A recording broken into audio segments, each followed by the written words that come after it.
एक कूलाम आवेश में कितने इलेक्ट्रॉन होते हैं? एक कूलाम आवेश में कितने इलेक्ट्रॉन होते हैं? इसको आप लोग निकाल लोगे कि नहीं निकाल पाओगे? एक कूलाम आवेश में कितने इलेक्ट्रॉन होते हैं? एक कूलाम आवेश में कितने इलेक्ट्रॉन होते हैं? चलो बताओ। और इसमें एक कूलाम आवेश में कितने इलेक्ट्रॉन होते हैं ना, क्या निकालना बताओ? अब की बार आप लोग को इलेक्ट्रॉनों की संख्या निकालना है। और इलेक्ट्रॉनों की संख्या को किससे लिखते हैं बताओ? हाँ, इलेक्ट्रॉनों की संख्या को n से लिखते हैं। ठीक है, अब देखो इसमें क्या क्या दिया है। कह रहा है एक कूलाम आवेश, Q का मान कितना दिया है? एक कूलाम। और कह रहा है कितने इलेक्ट्रॉन होंगे, इलेक्ट्रॉनों की संख्या निकालना मीन्स n का मान निकालना है। और आप जानते हो सर E बराबर होता है 1.6 × 10⁻⁻19 कूलाम होता है। इतना होता कि नहीं होता है? तो अब इलेक्ट्रॉनों की संख्या निकाल लो। वी नो दैट, हम लोग जानते हैं कि Q बराबर क्या होगा? n का मान निकालना तो n बराबर क्या हो जाएगा? Q अपान में E।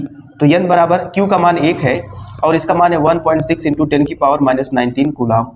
ये अब देखो यहाँ से 1.6 है, ये 1 है, इसको ऊपर लेके चलो। ऊपर इसको अगर ऊपर लेके चलेंगे तो हो जाएगा 10⁻1 × 10⁻+19 और ये होगा 1.6। दशमलव हटाना है, दशमलव हटाना तो ऊपर नीचे एक एक जीरो बढ़ा लीजिए। ऊपर एक जीरो आएगा, नीचे दशमलव हट जाएगा जीरो से, बस और कुछ नहीं बचेगा। ऐसा देखो, भाग नहीं जाएगा। इसको भाग करोगे तो आएगा n बराबर, अगर इसको भाग करोगे तो आएगा n बराबर 0.625 × 10⁻⁻ कितना होगा? नो भैया प्लस से चल रहा है, +19। अब देखो थोड़ा सा इसको सार्थक अंकों में लिख दोगे तो n बराबर कितना होगा? दशमलव एक अंक इधर जाएगा। मैंने बहुत पहले बताया है, दशमलव अगर दाहिनी तरफ शिफ्ट होता है तो निगेटिव में बढ़ेगा। तो एक अंक शिफ्ट होगा -1 होगा, इसमें से एक घटा दोगे तो कितना आएगा? 6.25 × 10⁻+18 ये हो जाएगा। मतलब इतना आंसर आएगा। लिख लो, अगला क्वेश्चन लिखोगे।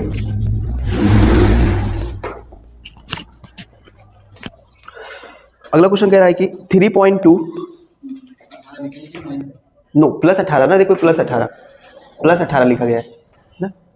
हाँ कोई दिक्कत, ऐसे पूछ लिया करो, कोई दिक्कत नहीं, आराम से पढ़ो, आना चाहिए जैसे आए। देखो 3.2 कूलाम आवेश, 3.2 कूलाम आवेश,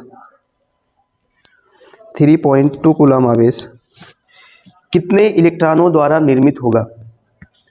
कितने इलेक्ट्रॉनों द्वारा निर्मित होगा? 3.2 कूलाम आवेश कितने इलेक्ट्रॉनों द्वारा निर्मित होगा? इसका मतलब समझ रहे हो? 3.2 कूलाम आवेश कितने इलेक्ट्रॉनों द्वारा निर्मित होगा?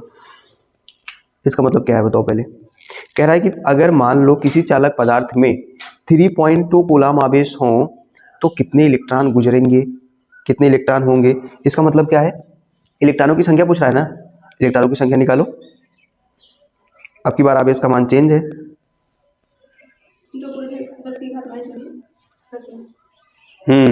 2 × 10⁻+19 आएगा भैया। 2 × 10 कितना आएगा? +19 आएगा। और थोड़ा देख लेते हैं। कह रहा है कि कूलाम का मान कितना है? अब की बार Q का मान कितना है? 3.2 बस ना। और इलेक्ट्रॉन का मान, आप इलेक्ट्रॉन पर जो चार्ज होता है, आवेश होता है, उसको आप जानते हैं 1.6 × 10⁻⁻19 होगा कूलाम। और उसके बाद इलेक्ट्रॉन मतलब इलेक्ट्रॉनों की संख्या n का मान निकालना है। ठीक, तो कैसे निकालोगे? आप जानते हो सर फॉर्मूला क्या होता है? Q बराबर होता है Ne। हमें n का मान निकालना है, Q अपान में क्या हो जाएगा? E। अब यहां से रख दो तो n बराबर Q का मान कितना रखोगे? 3.2। E का मान 1.6 × 10⁻ कितना रखोगे? -19। तो अब 19 को ऊपर लेके चलोगे तो +19 हो जाएगा। और ये 16 के 16, 16 दूना 32, 2 × 10 ये 19 है, माइनस में तो जाएगा ऊपर, प्लस में हो जाएगा।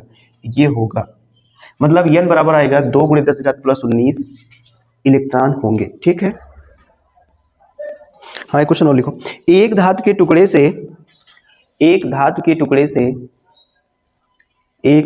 टुकड़े से कितने इलेक्ट्रॉन हटाए जाएं कि कितने इलेक्ट्रॉन हटाए जाएं कि उस पर कितने इलेक्ट्रॉन हटाए जाएं कि उस पर 1.0 × 10⁻⁻7 कूलाम का धन आवेश रह जाए। कूलाम का धन आवेश रह जाए, कूलाम का धन आवेश रह जाए, धन आवेश रह जाए, ठीक है ना। इसमें कह रहा है एक धातु के टुकड़े से कितने इलेक्ट्रॉन हटाए जाए, मतलब क्या पूछ रहा है, कहाँ गुम है, कहाँ, एक धातु के टुकड़े से कितने इलेक्ट्रॉन हटाए जाए, मतलब कितने इलेक्ट्रॉन निकाले जाए, मतलब इलेक्ट्रॉनों की संख्या कितनी होगी कि उसका जो आवेश है ना वो कितना हो जाए, 1.2 × 10⁻⁷। मतलब क्या दिया गया, क्या निकालना है, आवेश का मान, हाँ आवेश का मान दिया गया है, इलेक्ट्रॉनों की संख्या निकालना है, वही सारा चीज लगा दो जल्दी से, लगा। कितना है बताओ, 6.25 × 10⁻11, बस और कुछ नहीं आएगा ना। देखो यहाँ पर क्या क्या दिया है, Q का मान दिया है 1.0 × 10⁻⁻, कितना दिया है 7 कूलाम। En का मान फिर भी निकालना है, Q का मान 1.0 × 10⁻7 और E का मान 1 कितना है 6 × 10⁻19। तो En बराबर, अब देखो 0.1 का स्थान पे कट जाएगा खत्म, तो मतलब 10 बटे कितना बनेगा 16 और 10⁻�7 ऊपर है, ये चलेगा तो कितना हो जाएगा 10 की घात क्या होगा प्लस हो जाएगा ना, हाँ n बराबर, तो इसको काटोगे तभी बताया था ना 0.625 × 10⁻19 में से 7 घटा दो कितना आएगा 12 आएगा, प्लस 12 आ जाएगा, ठीक है।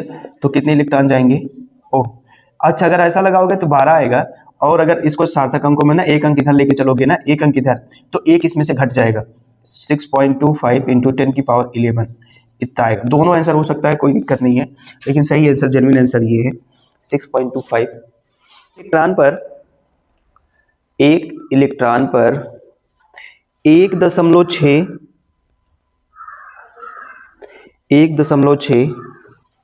गुणे 10⁻⁻19 कूलाम, गुणे 10⁻⁻19 कूलाम ऋण आवेश होता है, ऋण आवेश होता है, ऋण आवेश होता है, फुल स्टॉप। अल्फा कण पर कितना आवेश होगा, अल्फा कण पर कितना आवेश होगा, कितना आवेश होगा, ठीक है भैया, आवेश निकालना है।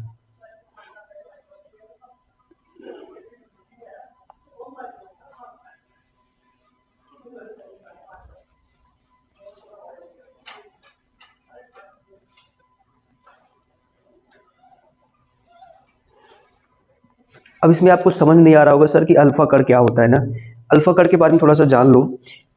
ये अल्फा कण हीलियम का नाभिक होता है, अल्फा कण, और इसमें जो है 2 प्रोटॉन और 2 न्यूट्रॉन होते हैं, इतना जानो बस। ये अल्फा कण क्या होता है, एक ऐसा तत्व है या एक ऐसा कण है या एक ऐसा पदार्थ है जिसमें 2 प्रोटॉन और क्या होते हैं 2 न्यूट्रॉन होते हैं, समझे नहीं। ये हीलियम परमाणु का नाभिक है, जब अभी मैं नाभिकीय संलयन नाभिकीय विखंडन पढ़ाऊंगा उसमें विधिवत तरीके से बताएंगे, मतलब अल्फा कण क्या होता है, बीटा कण क्या होता है, गामा कण होता है, क्या होता है, सब बताएंगे। लेकिन अभी इतना जानो कि अल्फा कण जो है वो हीलियम परमाणु का नाभिक है और इसमें 2 प्रोटॉन और कितना होते हैं 2 इलेक्ट्रॉन होते हैं, 2 न्यूट्रॉन होते हैं, ठीक है ना। तो अब आप निकालो, अब तो पता चल गया होगा। अब हमें क्या निकालना थोड़ा सा देख लो, कह रहा है कि अल्फा कण पर कितना आवेश होगा, क्यू का मान निकालना है, कितना आवेश होगा, क्यू का मान निकालना है। तो अल्फा कण की बात हो रही है,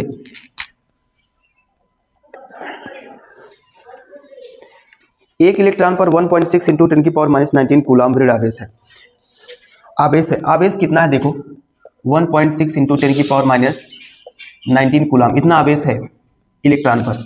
और उसके बाद कह रहा है कि आप क्या करिए, आवेश का मान निकालिए। तो आवेश बराबर क्यू बराबर होता है यानी ना, n क्या है, इलेक्ट्रॉनों की संख्या है, n बराबर 2, ठीक है, n बराबर कितना लिख रहे हैं 2, तो यहाँ पर 2 रखोगे और उसका मान 1.6 × 10⁻⁻19 कूलाम, तो क्यू बराबर हो जाएगा 16 दूना 32 × 10⁻⁻19 कूलाम। ये 2 कहाँ से आया सर, 2 समझो पहले, 2 वाली कहानी। यदि किसी से मान लो मैं आपसे पूछूं यने है कि नहीं है, यने, इसका परमाणु क्रमांक कितना, बाहर कितना 23 है ना। अब मैं आपसे पूछूं इसमें आप भैया भार बता दो, भार का मतलब ए ना, ए बराबर कितना है 23, और आप ये क्या है बताओ, ये क्या है, ये प्रोटॉनों की संख्या है ना, जेड है ना, इसे बोलते हैं आप प्रोटॉनों की संख्या बोल दो, या इसे आप जेड बोल दो, जेड परमाणु क्रमांक बोल दो, प्रोटॉनों की संख्या बोल दो, बराबर कितना है 11 है। अब न्यूट्रॉनों की संख्या निकाल के बताओ कितना है, न्यूट्रॉनों की संख्या कितना है, यही फॉर्मूला लगाओगे ना, ए बराबर क्या होता है जेड प्लस एन, तो एन बराबर आएगा ए माइनस जेड। एन बराबर ए का मान कितना है 23 और जेड का मान कितना है जेड मतलब परमाणु क्रमांक ये 11, तो एन बराबर कितना आ जाएगा बताओ 12 आएगा कि नहीं आएगा। मीन्स न्यूट्रॉन की संख्या कितना आएगा 12। अब इलेक्ट्रॉन कैसे निकालोगे, इलेक्ट्रॉन आप ऐसे निकालोगे सर, आप इसमें नोट करके हम लोग लिखाते हैं कि अगर किसी परमाणु पर या किसी भी तत्व पर कोई चार्ज उपस्थित नहीं है तो प्रोटॉनों की संख्या बराबर होगी परमाणु क्रमांक और बराबर होगी क्या इलेक्ट्रॉनों की संख्या, मतलब इलेक्ट्रॉनों की संख्या कितना आएगा 11 आएगा। मतलब जो उसकी प्रोटॉनों की संख्या है वही उसका क्या होता है इलेक्ट्रॉनों की संख्या भी होती है। प्रोटॉनों की संख्या और इलेक्ट्रॉनों की संख्या होती है बराबर। मान लीजिए इस पर प्लस चार्ज आ जाता है किसी कारण बस इस पर यानी प्लस चार्ज ऐसे, अब इसका मतलब क्या है बताओ, इसका मतलब क्या है, इसने एक इलेक्ट्रॉन अपना त्याग दिया है। एक इलेक्ट्रॉन अगर त्याग देगा सोचो, इसका पहले परमाणु क्रमांक कितना था और इसका भार कितना था 23।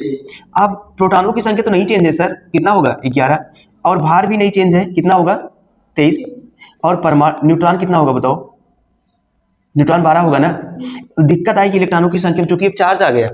मैंने बताया अगर कोई चार्ज नहीं है तो उस पर प्रोटॉनों की संख्या कितनी, जितना प्रोटॉनों की संख्या उतनी इलेक्ट्रॉनों की संख्या, बट अगर चार्ज आ जाएगा जितना चार्ज होगा प्रोटॉनों की संख्या उतना घटा देंगे। तो इसमें 11 है, 11 में से एक प्लस चार्ज है, एक घटा दोगे बराबर कितना इलेक्ट्रॉन होगा 10 इलेक्ट्रॉन। मतलब ये होता है, समझे नहीं समझे ना, क्योंकि अल्फा कल पर कोई आवेश नहीं है इसलिए इसकी जो प्रोटॉनों की संख्या वही क्या होगी इलेक्ट्रॉनों की संख्या भी होगी।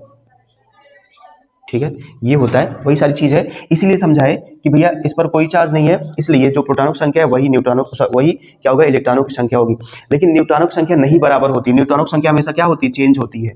बराबर हो जाए तो अलग बात है, लेकिन हमेशा क्या होती है लगभग चेंज होती है। तो यहाँ से क्यू बराबर यानी होगा तो क्यू बराबर यानी एन का मान 2 रखोगे ऐसा, इसीलिए ना इसको इस क्वेश्चन को बताए, बाकी इस टाइप पे बहुत सारा क्वेश्चन करा दिए। देखो आराम से एक क्वेश्चन बताते हैं, इसी से रिलेटेड है, वो थोड़ा अलग टाइप का है।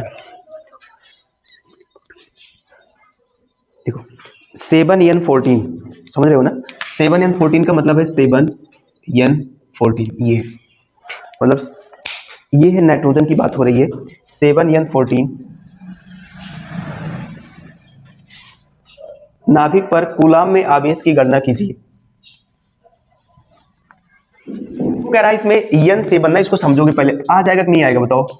ये इसमें ये क्या है ए है, ये क्या है जेड है। हमें आवेश निकालने के लिए क्या करना पड़ता है बताओ, आवेश निकालने के लिए क्या करना होता है, कूलाम में आवेश निकालना है। कूलाम में आवेश का मतलब है कि हमें क्यू का मान निकालना है। क्यू का मान तभी आएगा सर जब इलेक्ट्रॉनों की संख्या पता होगी, और इलेक्ट्रॉनों की संख्या अभी तो निकाले थे ना, इसमें से इलेक्ट्रॉनों की संख्या निकाले थे कि नहीं निकाले थे। ए बराबर आ गया कितना 14, ए बराबर आ गया 14 और जेड बराबर पी बराबर कितना होगा 7। मैंने बताया था इस पर कोई चार्ज है, एन पर कोई चार्ज है, कौनो चार्ज नहीं है, तो जो प्रोटॉनों की संख्या वही किसकी संख्या हो जाएगी इलेक्ट्रॉनों की संख्या। अब इलेक्ट्रॉनों की संख्या को हम लोग किससे लिखेंगे, यहाँ से एन से लिख दे रहे हैं। ठीक है, तो एन बराबर यहाँ पर कितना है 7। अब रख दो Q बराबर एन का मान 7 हो गया और E का मान कितना है, E का मान 1.6 इंटू 10 की पावर माइनस 19, क्योंकि E का मान होता है ना 1.6 इंटू 10 की पावर माइनस 19 कूलम।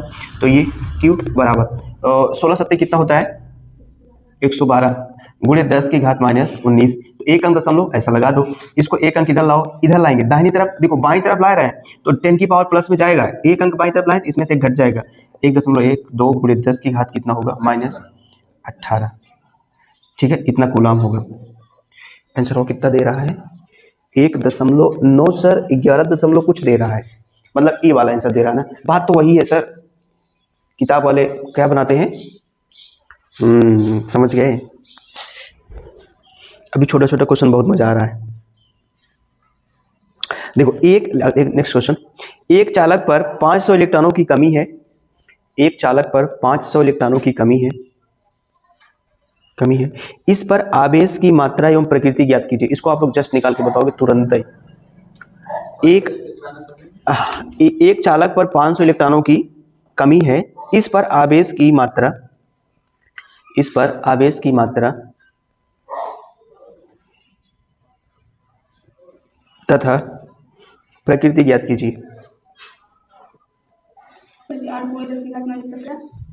8 गुणे 10 की घात -17 कौन सा आवेश होगा? धनावेश ऋणक? धनावेश होगा भैया, मतलब समझ गए हो आप लोग, धनावेश होगा। एक मतलब इस टाइप का क्वेश्चन मुझे लगता है क्लियर हो गया है, अब दिक्कत नहीं होनी चाहिए।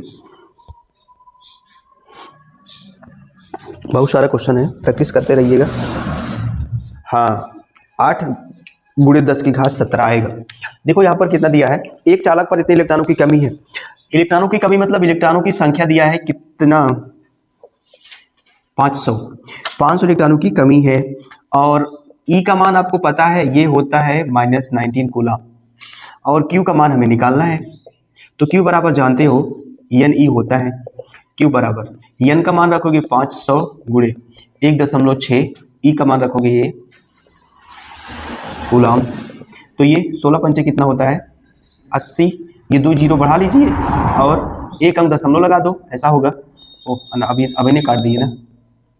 अब देखो यहाँ पर दशमलव के बाद जो जीरो होता है वो काउंट नहीं होता, मतलब वो यूजलेस जीरो होता है, उसका कोई अस्तित्व नहीं होता है। ये 2 जीरो है तो इसको लिख सकते हो 10 की घात कितना? +2, और ये होगा -2 सॉरी -19। -19 में से +2 निकाल दोगे तो 8 गुणे कितना आ जाएगा? -17 कूलम। ठीक है, इतना आएगा आंसर। लिखो लिखो ऐसे कि सब पढ़ ना पाए, समझ रहे हो ना? लिखो ऐसे कि सब पढ़ ना पाए और 5 महीने बाद हम खुद न पढ़ पाए। अब अपने की बात। और क्वेश्चन करोगे? आगे आप लोग को क्वेश्चन लगा के आइएगा। देखो, दो सूक्ष्म गोलों में से दो सूक्ष्म